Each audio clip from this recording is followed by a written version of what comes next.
The true ghost story. Quantum Bridge connects to small communes, Jiquang and Jigya, in Lek District, Quảng Nam Province. Before this bridge was built, the road between them was always cut off by floods. Each rainy season took lives. People swept away by the violent river currents. Locals still call it a haunted crossing, a place where the living and the lost sometimes meet again.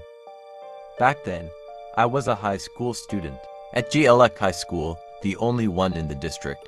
Those who lived far away either rented rooms near the school, or, like me, rode bicycles more than 10 kilometers each day.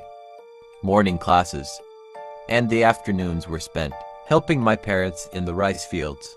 Even though we were almost grown, we were still afraid of ghosts, especially along the fields and near Quantum Bridge, where people said the drowned still wandered at night.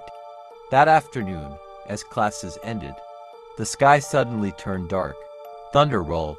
Rain poured down in heavy sheets. The four of us, Sijuan, and Zoyin, Chen, and me, hurriedly set out for home. The rain was so strong that every time I pedaled forward 3 meters, the wind blew me back 4. My friends were stronger and rode ahead. I lagged behind, alone in the middle of the flooded fields. My raincoat was only a plastic tablecloth my mother had cut and sewn for me. It was stiff and ugly, but its pale blue color glimmered faintly through the gray curtain of rain. The road passed a graveyard, and the wind there was the coldest of all. I could barely see the path, only the faint lights of the village far ahead. And in my mind, every ghost story I had ever heard came rushing back. By the time I reached Quantum Bridge, I was completely alone. The rain lashed my face.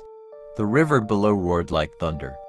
Then, through the lightning flashes, I saw a girl standing by the roadside, dressed in a white dye. She was waving, asking for a ride.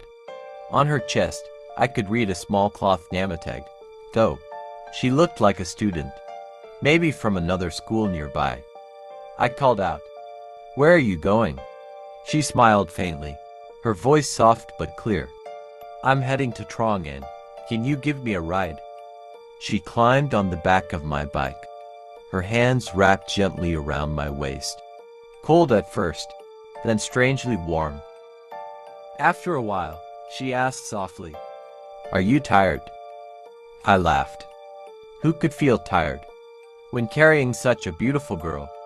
She didn't answer, only smiled, and her smile glowed through the rain, bright as lightning across the dark sky. When we reached a small alley, she said, "You can drop me off here. My house is nearby." I stopped the bike and took off my makeshift raincoat, draping it over her shoulders. "It's cold, you should wear this," I said. She looked touched. "Tomorrow," she said softly, "come to my house. You can take your raincoat back then." "Where is your house?" I asked. She pointed toward the alley. "Go to 100 meters in and ask for Mrs. Tam's daughter. Everyone knows."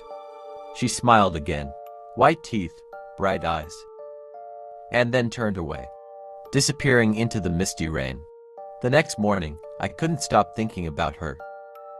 So I followed her directions and found a small house at the end of that alley. An elderly woman opened the door. I greeted her politely. "Excuse me, is this Tho's house?"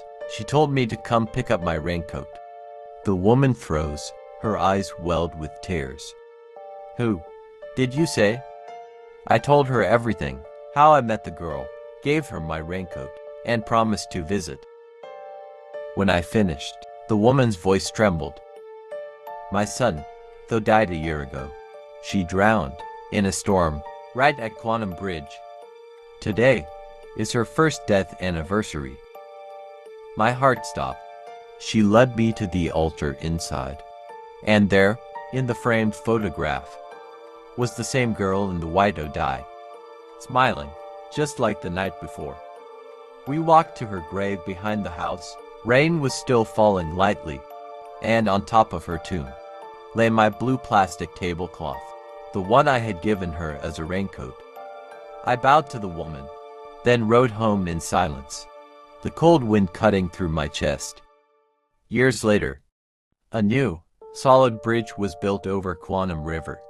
No one has drowned there since, but every time I pass that place, even under a summer sky, a chill runs down my spine, and for a moment, I can almost see a girl in white, standing by the bridge, smiling and waving.